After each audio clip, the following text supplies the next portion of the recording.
a 1 in a million psychopath that happens to be drugged out on antidepressants. I mean, there's so many other things that President Barack Obama could be going to war with if he really cared about the children, if it was about saving, lives of children here in America that aren't even touched on.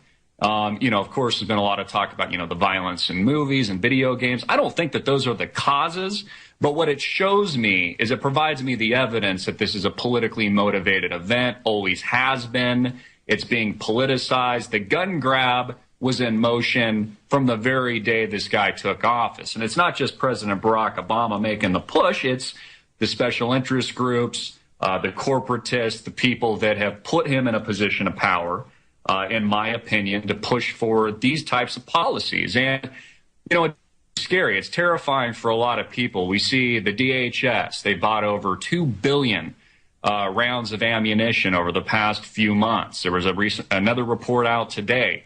A new purchase of over 360,000 hollow point rounds. So here we have the federal government arming up in record numbers, buying the types of weapons, ammunitions, and magazines that they say we can't have, but are literally taking for themselves.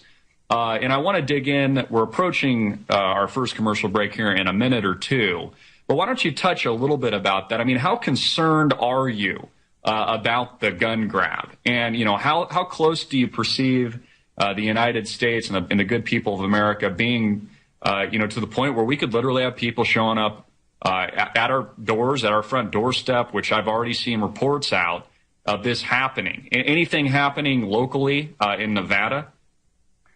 No, not that I'm aware of. I think this is mission creep. What we have is an arms race.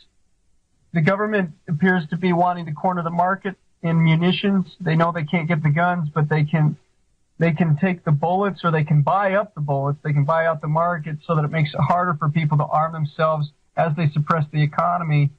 What is tyranny purported to look like? We have a culture of people who have bent over and bowed down for decades, and we're not going to fix that overnight. But I know people want to be free. I know that the Second Amendment issue is what is helping to wake up America. I think the economic warfare is there's multiple attacks that I think that globalist. If we look at globalism, I believe that there are globalist forces at work. David, let me go ahead and just briefly interrupt you there. We got to go to a commercial break. We'll be right back. I'm with David Lory VanDerBeek, the Constitutionalist Party's choice for governor of Nevada 2014. Everybody stay tuned. We'll be right back. Hey everybody, I'm Christopher Green, founder and creator of the Alternative Media Television Network.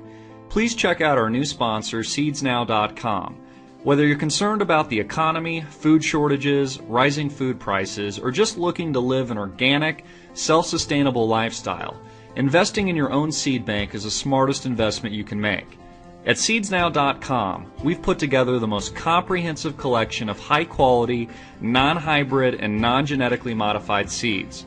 The Mega Seed Bank, which I personally recommend, is stocked with 55 popular open-pollinated varieties and over 58,000 plus high-quality seeds.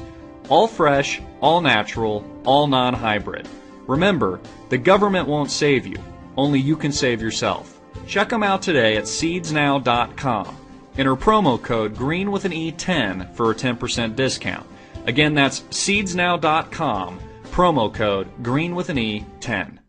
Everybody, we are back. I'm Christopher Green, AMTV, hard-hitting and in your face. We're having a fantastic show today. I've got David Lory VanDerBeek out of Nevada, running for governor in 2014. So, David, I want to dig into some of the politics. What are you going to do, and how do you think that you can change things for the better when you win in 2014? Well, there's lots of things that can be done. I mean, the top priority is the preservation of the Second Amendment. It's, you could say freedom comes out of a barrel of a gun, and just like you could say power. I think Mao said it was power that came out of a barrel of a gun. Mm-hmm. You could say freedom does. I think the Second Amendment should be the first, because if we don't have a Second Amendment, we don't have a First Amendment. So I think that citizens ought to be able to possess, own, and use firearms, any firearms that the government uses within their own borders. I don't have a problem with that. And I think that kind of security breeds protection. I think counties ought to be able to decide for themselves how they're going to handle security in their schools. The school boards, the superintendents, the PTA, the teachers have a right to say, the principals have a right not to be disarmed. So schools can handle that kind of security, and those are kind of Second Amendment related issues.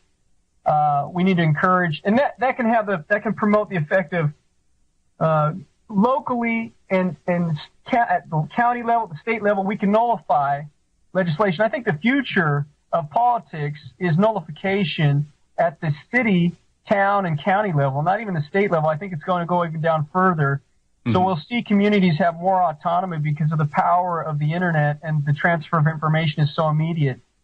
We can nullify gun regulation that we just don't agree with, and I think that will be the future. And it won't just be in gun control, but it'll be in quite a variety of different places. Yeah. Why do you think there's such a big push around the gun issue politically at the moment? Why is it top of mind? Why is there this push?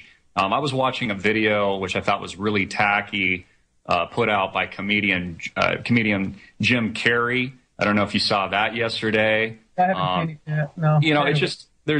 It's what everybody's talking about. And like you said, that's what's top of mind. It's what's resonating with the American public. Why do you think the government wants this regulation and is making such a big push for it?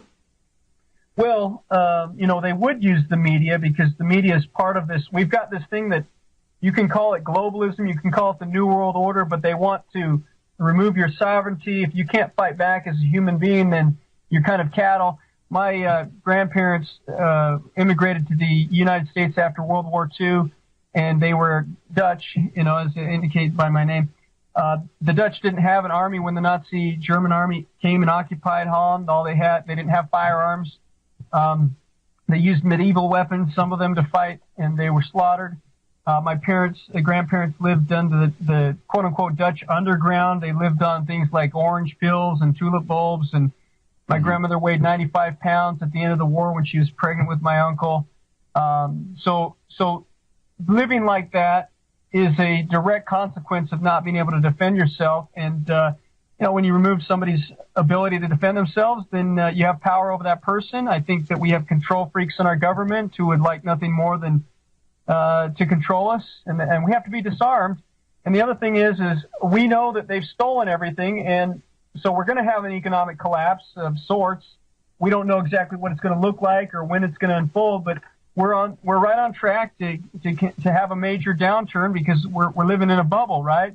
We've got all this money that's been created, we've got all this debt that's been created, and we've got the lack of truth in our markets. So we can't. They call it price discovery, or we don't have a true market. We don't have a true free market.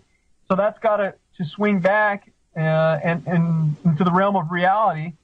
And so there will probably be some food problems and maybe some food riots. And I imagine that when there's rioting, that the government would not like there to be armed civilians that are able to actually resist or do anything about it. I mean, they want to control everything, it seems like.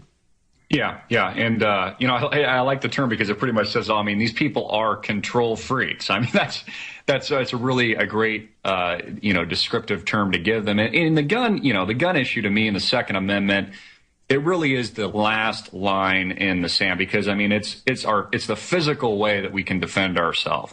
Let me talk about. You did a video about surveillance and the Google Eyes thing, Sure. Google glasses. The technology of today and the ability of the farming technology and the advancements have made humans redundant in a lot of ways. In other words, we shouldn't have to work so much. And what that's created is it's created a lot of people who, the system has the ability to provide for people without them having to work a whole lot. Sure. And people ask the question, why Why don't we have a more efficient economy, a more efficient, why aren't people better taken care of? And I think the point is because they're not supposed to be. This is about keeping people as slaves. I mean, you've got a power structure at the very top. We're in bondage, just like peasants were in bondage, thousands of years ago when kings and queens were running the show. It's no different today. I mean, I was talking in the first hour, what are our options for president 2016? It's either a continuation of the Clintons, Hillary Clinton, who I think will win if the country survives that long, because I think we very much have a one-party system in America today, unfortunately. Or it's what, Jeb Bush, the third Bush, is allegedly come on, this is ludicrous, and it's pretty incredible. We've been stolen from. And I've always drawn a lot of this from a financial perspective because that was my background for 10 years. When I saw September 11th hit, I looked at it and I was obviously, amazed, thought it was convenient timing, et cetera. But I also thought, wow, the financial markets are going to collapse as a result of that. And of that event, what happens? They prop things up. They lower interest rates down to zero. They create one of the largest financial bubbles in the history of man. And we have a systemic event in 2008. Now we're in the same environment times a million. Ben Bernanke's printing money, devaluing the dollar. We're having these, Cyprus events overseas in Europe. And, people are starting to wake up to this. They understand now that they got the money, now they're coming after the gun. So it's our physical line of self-defense. And, I think it's waking a lot more people up, and that's a big positive. Well, they have, there's a lot of wealth in this world. There are a lot of resources, and there's enough for people to do well. But there's also a group of people in the elite that don't mind killing people. And I think that ultimately their goal is to control populations and through the suffering that they create. I think the problems that we're facing today are not magical. I don't think that they're mysterious. I think they're all human-made problems. And so while we could preserve life and grow life, we have this culture of, for example, aborting life.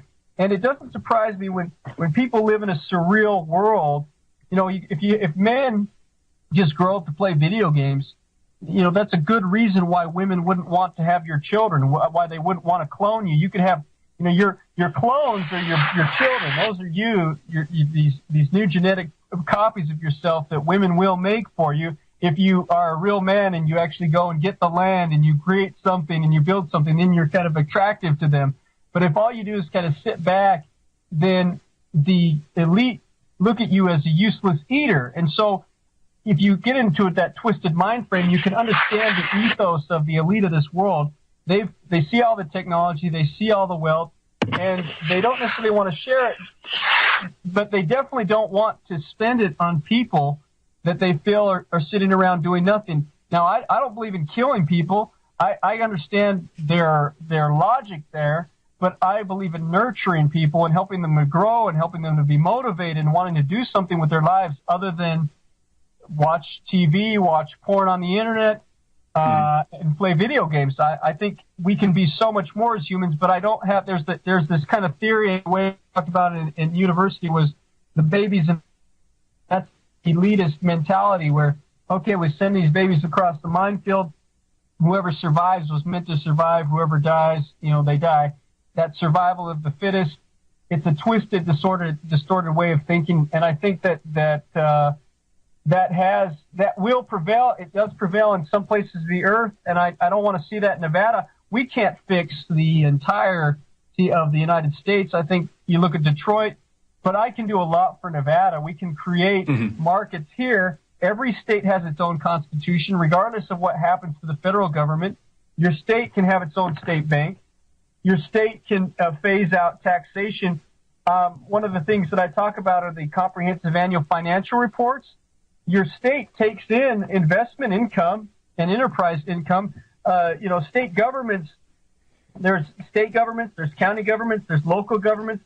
There's several thousand types of governments that exist in each state. They all have resources. They have investment pools, and these funds that they get more income from those investments in their enterprises than they do from taxation. And those funds could be allocated to tax towards the budget as opposed to pretending that they need to tax everybody. So you can do that at the state level,